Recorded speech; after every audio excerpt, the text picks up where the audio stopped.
ওস্তাজি কোনো হিন্দু ব্যক্তির দানের টাকায় কি মসজিদ বানানো যাবে? তা তো যাবেই। যারা হিন্দু মানুষ তারাই তো কাবা ঘর বানিয়েছে। মোহাম্মদ সাল্লাল্লাহু আলাইহি সাল্লামের বাপ চাচাকে মুসলমান হয়েছিল, ওরা তো সব পৌত্তলিক, মূর্তি পূজা করত। ওদের মূর্তির নাম ছিল লাত, মানাত, ওজ্জা, হুবল, এগুলো তারা মূর্তি পূজা করত। তারাই তো কাবা ঘর বানিয়েছে, আজও আছে।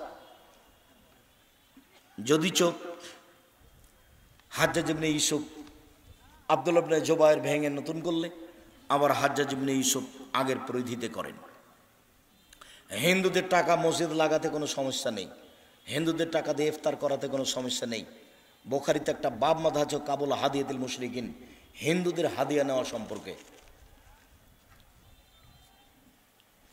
অতএব হিন্দু দান করুক, আপনারা হিন্দুকে উদ্বুদ্ধ করেন। দান করলে ওর দুনিয়াতে সুবিধা হবে, পরকালে কিছু হবে না। লা ইলাহা ইল্লাল্লাহ না বললে পরকালে কোনো সুযোগ নাই। চাঁপানেওয়াজের ভাষা, জয়ী পাইলাম না আমি তো কাজ করব কি দিয়ে? ধরার তো আমি জয়ী পাই না, জো পেলাম না। তো লা ইলাহা ইল্লাল্লাহ না বললে পরকালের জয়ী হলো না, ওইটা দিয়ে জো শুরু হলো সুযোগ। লা ইলাহা ইল্লাল্লাহ নাই, তখন কোনো সুযোগ নাই। মৃত বাবা মার জন্য সন্তানের করণীয় কি? মুখে দোয়া, আল্লাহ আমার বাপ মাকে ক্ষমা করো। অর্থের দান, আল্লাহ আমার বাপ মার নামে দান করে দিলাম, কবরের শাস্তি বন্ধ করে দাও। তোমার নবী মোহাম্মদ সাল্লাল্লাহু আলাইহি ওয়াসাল্লাম বলেছে।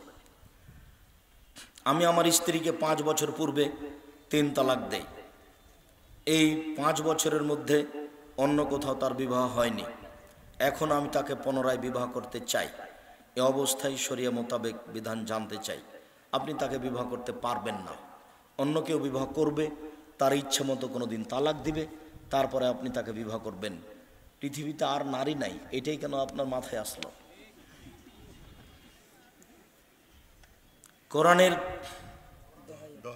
কোরআনের দোহাই দিয়ে কি দান তোলা যাবে কি? কোরআনের দোহাই দিয়ে মানে কি?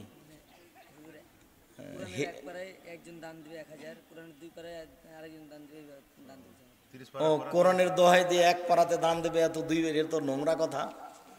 ওই কোরআন মাজিদ বিক্রি করে খাওয়া যাবে না, ওইভাবে দান নিতে হবে না। আপনার জায়গাটা সঠিক হলে, আপনার প্রতিষ্ঠানটা সঠিক হলে মানুষকে দান করার জন্য অনুরোধ জানান, মানুষ দান করবে ইনশাআল্লাহ। 1 রাকাত বেতর পড়া যাবে কি? 1 রাকাত বেতরের হাদিসের সংখ্যা অনেক বেশি। 3 রাকাত পড়েন সহিহ হাদিস, 5 রাকাত পড়েন সহিহ হাদিস। মনে কিছু নিয়েন না, যাওয়ার সময় নামাজের উপরে বইটা নিয়ে যান। রাসূল সাল্লাল্লাহু আলাইহি সাল্লামের সালাত বনাম প্রচলিত সালাত, আব্দুর রাজ্জাক বিন ইউসুফ। আমি চেষ্টা চালিয়েছি 3 রাকাত 1 রাকাতের, বিস্তারিত দেওয়া আছে, মূল্যায়ন করেন। 3 রাকাত বেতর পড়েন, হাদিস তো বুখারী মুসলিম। কিন্তু 1 রাকাত চলবে না এটা বলতে হবে না, আপনি আপনারটা করেন। 5 রাকাত বেতর পড়েন, সহিহ হাদিস। ও, বেতরে একটানা হবে, 3 রাকাত একটানা, 5 রাকাত একটানা। 5 রাকাতও একটানা, 3 রাকাতও একটানা, আর 1 রাকাতে একটানা হবেই। হুজুর, আমার জীবনের প্রথম ইনকাম ছিল হারাম টাকা, কিন্তু সে টাকা দিয়ে আমি অনেক ধন সম্পদের মালিক হয়েছি। তাহলে আমার ধন সম্পদ কি হারাম? জটিল কথা। তুমি এটা বড় অংশ দান করে দাও, আর বাকিটা রাখার জন্য আল্লাহকে বলো যে আমার ভুল ত্রুটি তুমি মাফ করো। অর্ধেক বা 3 ভাগের 1 ভাগ দান করে দাও। এখন এসব অর্থ সম্পদ তো আর তোমাকে ফেলে দিতে বলতে পারি না, এটা তো সম্পদ, তোমার পদ্ধতি ভুল হয়েছে, কান্নাকাটি করো, তওবা করো, একটা বড় পর্যায়ে দান করে দাও। এ ব্যাপারে আপনি কিভাবে বলছেন? রাসূল সাল্লাল্লাহু আলাইহি সাল্লাম বলেছেন, ব্যবসা বাণিজ্যে মিথ্যা কসম চলে আসে, মিথ্যা কথা চলে আসে। আর তেজারাত মাল কিদওয়াল হালাফ, ব্যবসা মিথ্যা কথাই হয়ে যায় আর মিথ্যা কসমে হয়ে যায়। ফাসুবহু বিসাদাকা, দান করে ওই মিথ্যাটাকে মিটিয়ে দাও। ভুল পদ্ধতিতে এসেছে, অর্ধেক 3 ভাগের 1 ভাগ দান করে দাও, আর আল্লাহর কাছে ক্ষমা চাও। অভাবের কারণে বড় সন্তানের আকিকা দিতে পারিনি, এখন কিছু নেই। 7 দিন পরে আর আকিকা হবে না, 7 দিনের আগে বাচ্চা মারা গেল আকিকা লাগবে না। সহিহ হাদিসের উপরে থাকেন, অযথা বিপদে পড়িয়েন না। ভালো হবে যেটা চলে গেছে তার জন্য আল্লাহকে বলেন, আল্লাহ মাফ করো। মাহফিলের খাবার খেয়ে দান করাকে ইসলাম কতটুকু সমর্থন করে? মাহফিলের খাবার খাবেন কেন? টাকা দিয়ে খান। আমি তো আপনাদের জামিয়া সালাফের একসঙ্গে খাই না, খেলে আমি টাকা দিয়ে দিই। আপনারা জামিয়া সালাফে যে টাকা পয়সা দেন, সেই টাকা পয়সা দিয়ে যা কিছু করেন সেখান থেকে আমি খেলে টাকা দিয়ে দিই।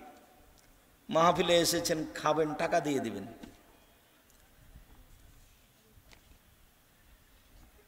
বাসর ঘর সাজানোর পরে বাসর ঘরে ঢুকতে গেলে মেয়ের বাড়ির লোকদের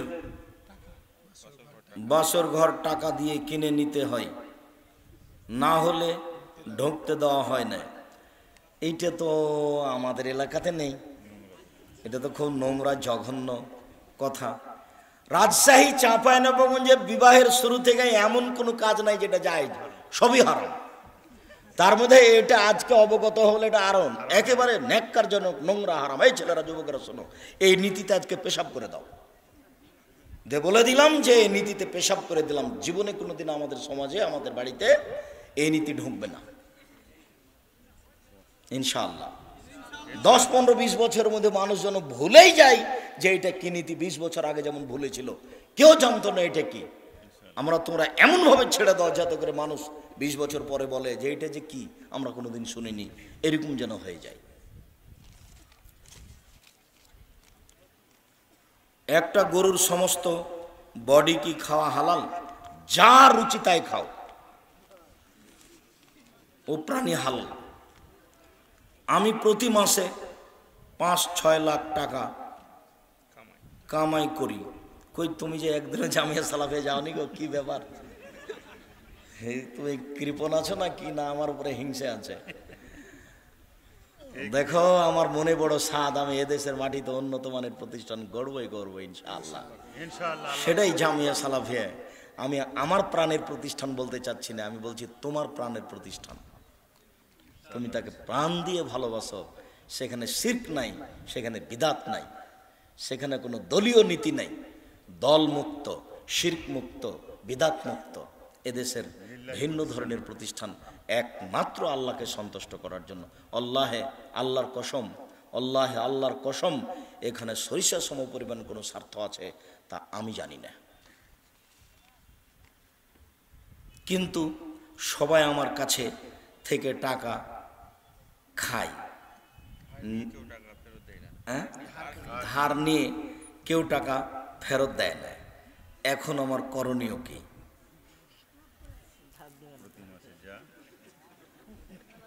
দান করলে 1 টাকায় 10 নেকি, আর ধার দিলে 1 টাকায় 18 নেকি। কেন? ধার দিয়েছে মোটা টাকা, যা ঠিক মতো পাওয়া যায় না, যার কারণে এরকম নেকি। আপনি দিয়েছেন, নেকি পাবেন ইহকালে ও পরকালে। যারা নিয়েছে, দেয়নি, তারা বিপদে পড়েছে, বিচারের মাঠে নেকি দিয়ে বুঝিয়ে দিতে হবে। ঋণ খুব খারাপ জিনিস, ঋণ করবেনই না। যেসব জিনিস থেকে আল্লাহ রাসূল বাঁচতে চাইতেন তার একটা বড় জিনিস ঋণ। আল্লাহ তুমি আমাকে ঋণ থেকে বাঁচাও, আল্লাহ তুমি আমাকে ঋণ থেকে বাঁচাও। যারা ঋণ নিচ্ছেন জরুরি ভিত্তিতে তা পৌঁছে দিবেন, নইলে বিচারের মাঠে নেকি দিয়ে বুঝিয়ে দিতে হবে। বিষয়টি খুব জটিল। আপনি ঋণ দেন, মানুষ দেখ আর না দেখ, আপনি ঋণ দিতে থাকবেন মানুষকে। আর মানুষকে উদ্বুদ্ধ করছি, ঋণ নেওয়া ভালো কাজ নয়, নিলে ফেরত দিবেন, নইলে বিচারের মাঠে নেকি দিয়ে বুঝিয়ে দিতে হবে। তখন সামান্য কারণে সব নেকি হারিয়ে যাবে। আমাদের বাসা রংপুরে, আমরা 5 জন আপনার সব বক্তব্য শুনি এবং সব অনুসরণ করি, কিন্তু কেউ নামাজ পড়তে পারি না।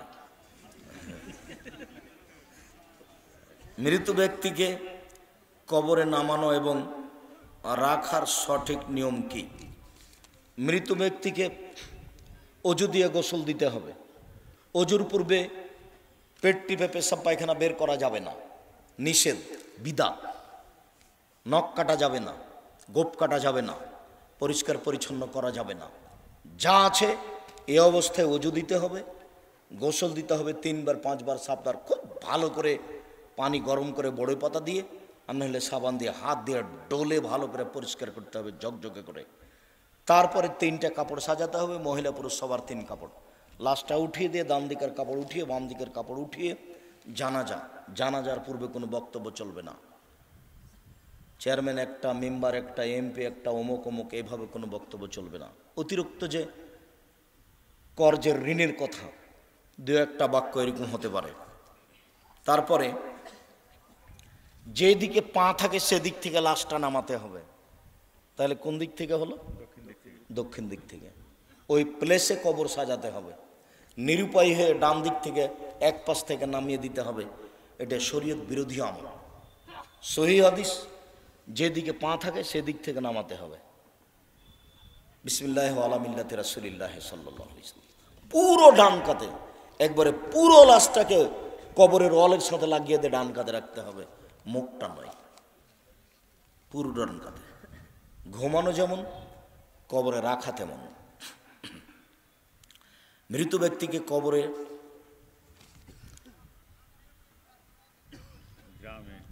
গ্রামে সবাই বলে এক মানুষ মৃত হওয়ার পর 40 দিন পর্যন্ত তার নিজের বাসায় আসে, এটা কুসংস্কার, সেরেকি কথা।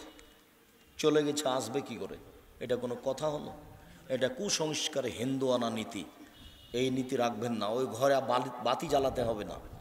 যে ঘরে আমার বাপ মারা গেছে ওখানে 3 দিন বাতি জ্বালিয়ে রাখতে হবে, এগুলো সব কুসংস্কার, হিন্দুয়ানা নীতি। খাইতে বসে কি সালাম দেওয়া যাবে? সালাম দেওয়া যাবে না এমন কোনো জায়গা পৃথিবীতে নেই। খাওয়া হোক, সলাৎ হোক, কোরআন তেলাওয়াত হোক, পেশাব হোক, পায়খানা হোক, সলাৎ হোক, সব জায়গাতেই সালাম দিতে হবে। তবে উত্তরের পদ্ধতি ভিন্ন। সলাৎ অবস্থায় কেউ যদি সালাম দেয় তাহলে উত্তর আঙ্গুল উঠাতে হবে, তাহলে হয়ে গেল। পেশাব পায়খানা অবস্থায় কেউ যদি সালাম দেয় তাহলে উঠে বলতে হবে ওয়ালাইকুম আসসালাম, ওই সময়তে বলা যাবে না। শুক্রিয়া, জাযাকুমুল্লাহ খায়র। আপনাদের অনেকের উপস্থিতি, আপনাদের দেখলাম বড় সম্মেলন। হাজার মাগরিবের আজানের আগ মুহূর্তে মসজিদে ঢুকে কি তাহিয়াতুল মসজিদের সালাত আদায় করতে হবে? যে কোনো সময়ে সূর্য ডুবুক উঠুক, মাথার উপরে থাক, যে কোনো সময় মসজিদে ঢুকলে 2 রাকাত সালাত আদায় করতে হবে, তারপরে বসা। এইটা অনুমতি। আল্লাহর ঘর তো, আমি তো আর বলতে পারছি না সরাসরি যে আমি কি বসবো, এটা তো আর আমি বলতে পারছি না। তো এটাই অনুমতি যে আপনার ঘরে যে আমি বসতে চাচ্ছি, তখন উনি রাসূলের মাধ্যমে কথা বলেছেন যে 2 রাকাত সালাত আদায় করে বসো। তাই মসজিদে 2 রাকাত সালাত আদায়ের জন্য সময় নেই। যখনই ঢুকবেন তখনই 2 রাকাত সালাত আদায় করে বসবেন। আসসালামু আলাইকুম শায়েখ, আমাদের গ্রামে একটি অক্তিয়া মসজিদ আছে, যার 100 ফিট পূর্বে ও 50 ফিট দক্ষিণে কবর আছে। তবে মসজিদের জায়গাটি কবরস্থানের হওয়ায় এর পরিবর্তে জমি কবরস্থানের নামে কিনে দেওয়া হয়েছে। আচ্ছা, ভালো। তবে ও প্রাচীর দিয়ে ঘিরে দিতে হবে কবরকে। কবর এবং মসজিদকে পৃথক একটা প্রাচীর দিয়ে পৃথক করতে হবে। শুক্রবারে যদি কোনো ব্যক্তি মারা যায় তাহলে কবরের আযাব হবে কি? 4 শ্রেণীর মানুষের কবরের শাস্তি হবে না। 1, রাতে সূরা মুলক পড়ে যে, দাঁড়ানো অবস্থায়, চলা অবস্থায়, কথাটা শুনে রাখেন, সূরা মুলক রাতে পড়াতে অভ্যাসী যে, তার কবরের শাস্তি হবে না। 2, জুমার দিন মারা যায় যে, তার কবরের শাস্তি হবে না। 3, পেট ব্যথায় মারা যায় যে, তার কবরের শাস্তি হবে না। 4, শহীদ হয় যে, তার কবরের শাস্তি হবে না। উপদেশ বইও আছে, কে বড় লাভবান বইও আছে। বইগুলো না নিয়ে মনে করিয়েন না যে আব্দুর রাজ্জাক সাহেবের ঠকিয়ে দিয়েছি, এটা মনে করিয়েন না। আমি আপনার জন্যই লিখেছি। আর ওই ভুল ত্রুটিপূর্ণ বইগুলিকে সংশোধন করার জন্য অনুরোধ জানিয়েছি। বইয়ের প্রথমে লেখা আছে কোনো জাল জয়ীফ হাদিস এই বইয়ে নেই, কোনো কেসা কাহিনী নেই, এভাবে লেখা আছে বইয়ে। মুখে যা বলছি কলমে তাও করছি। জাতির ক্ষতি করে, ধর্মের নামে জাতির ক্ষতি করে পরকাল হারাতে রাজি নই। অতএব বক্তব্য যেমন মূল্যায়ন করেন, কলম বই পুস্তক তেমন মূল্যায়ন করবেন বলে আমি আশাবাদী। মাসিক আলিতে সম্পত্রিকা বের করে অনেক কষ্ট করে ব্যয়বহুল পয়সা খরচ করে আপনি মূল্যায়ন করবেন। কবরস্থানে গিয়ে কোনো ব্যক্তিকে হাত তুলে দোয়া করতে পারবে? জি, বুখারী মুসলিমের হাদিস, কবরস্থানে গিয়ে হাত তুলে দোয়া করতে হবে। হাত তুলে দোয়া করার বুখারীতে প্রায় 36টি হাদিস আছে। তবে নামাজের পরে, জানাজার পরে, সভা সমিতির পরে হাত তুলে দোয়া করলে তা বিদআত হবে। হাত তুলে দোয়া করা ব্যক্তিগত ব্যাপার, সমষ্টিগত ব্যাপার শুধু পানি চাইতে গিয়ে উল্টা হাতে মাঠে আর মসজিদে সোজা হাতে জুমার খুতবাই। এ হলো হাত তুলে দোয়া। কবরস্থানে গিয়ে হাত তুলে দোয়া করা সুন্নাত, ব্যক্তিগত ব্যাপার। ওসরের ধান বিক্রয় করে টাকা বিতরণ করা যাবে কি? জি না, যার ওসরের ধান তিনি করতে পাবেন না। জমা যেখানে দেওয়া হবে মাদ্রাসায় তারা বিক্রি করবেন। ইনি যদি নিজেই বিক্রি করেন তাহলে এখনও তার ক্ষমতা আছে এই জিনিসের উপরে, অথচ এগুলো ফকিরের জিনিস, মিসকিনের জিনিস, ওনার কিসের ক্ষমতা? মুসল্লি যদি এমামকে পছন্দ না করে তাহলে এমামের পিছনে নামাজ হবে কি? এমামের হবে না, মুসল্লির হবে। এখন জানি না তোমার তার সাথে সম্পর্ক দুর্বল কেন। পিছনে হাফেজ রেখে এমাম সাহেব যদি নামাজ পড়ায় তাহলে কি নামাজ হবে?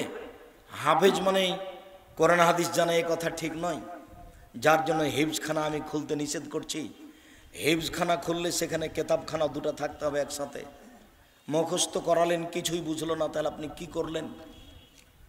জামিয়া সালাফের সব প্রতিষ্ঠানের সঙ্গে হিফজখানা হলো শাখা একটা প্রতিষ্ঠান, হিফজখানা ভিন্ন প্রতিষ্ঠান নয়। সাথে সাথে যিনি হাফেজ তাকে এমামতি করতে হবে কেন? যে এমাম আছে তিনি এমামতি করবেন। উনি যদি চান তাহলে বলতে পারেন ইনাকে এমামতি করতে, যে আপনি করেন। তাছাড়া যে লোক এমাম আছে সে এমামতি করবে, ভুল হোক আর ঠিক হোক, ইনার এমামতি করা নিষেধ আছে। আসসালামু আলাইকুম, সালাত আদায় করে না এমন কোনো ব্যক্তিকে মসজিদ, মাদ্রাসার ক্যাশিয়ার, সেক্রেটারি, সভাপতির দায়িত্ব দেওয়া যাবে কি? যাবে না। হালাল পাখি হত্যা করে খাওয়া যাবে কি? হালাল পাখি হত্যা করে মানে কি? শিকার করা। তো হত্যা তো শিকার করাই হত্যা, এটা আল্লাহর নবীর আদেশ। শিকার করেই খাবেন, হালাল পাখি শিকার করেই খেতে হবে। মারে দিবেন, যেদিকে যাবে যাবে, মারার সময় বলবেন বিসমিল্লাহ, যেখানে লাগবে লাগবে। শবে বরাত সম্পর্কে 2 মিনিট কিছু বলবেন কি? 15ই শাবান শবে বরাত হিসেবে ভারত, বাংলাদেশ, পাকিস্তানে যা চলে আসছে তা জাল হাদিসের উপরে নির্ভর করে আসছে। শাবান মাসে রিপোর্ট পেশ করা হয় বাৎসরিক, যার কারণে রাসূল সাল্লাল্লাহু আলাইহি সাল্লাম রিপোর্ট ধরার জন্য শাবান মাসে বেশি বেশি সিয়াম থাকতেন। আমার দিনী ভাই বোন, মন খারাপ করিয়েন না।